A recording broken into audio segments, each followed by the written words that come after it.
In this video, I'm going to review the song Parallel Moves. This is in Unit 12 on page 104. And this obviously is based upon chord patterns. So you have a root position chord, a triad. You're going to move up and down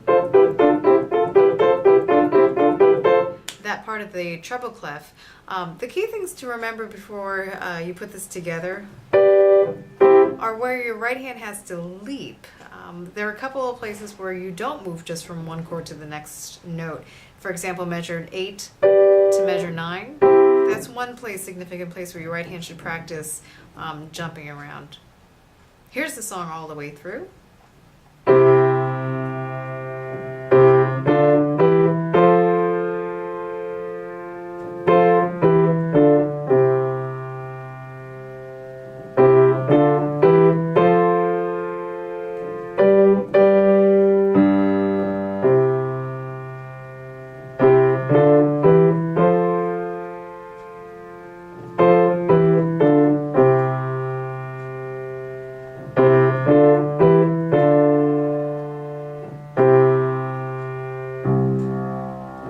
Now, a couple things.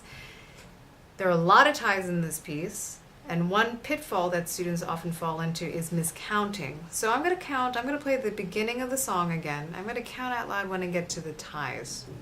1, 2, 3, 4. 1, 2, 3, 4. 1, 2, 3. Make sure that you're counting the ties accurately and not starting too early, since the ties start on beat 4 and carry over into the next measure. So that's one thing to keep an eye out for. A couple of other shifting issues you have to deal with. Again, I already mentioned the right hand shifting in a couple of places. In measure 8, you end up on a G chord.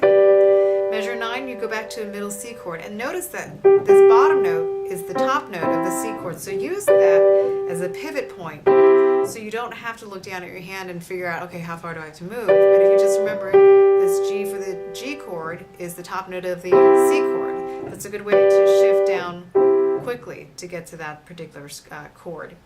In the left hand, what happens in measure 8 and in measure 16 are a couple of octave distances. Measure 8, we have a G to a G, obviously. In the very end of the song, you'll see a 5-1 for the fingering. It's because you'll end up with your pinky on this C if you finger it the way that they suggest. And as you're holding it, slide your thumb then onto the C.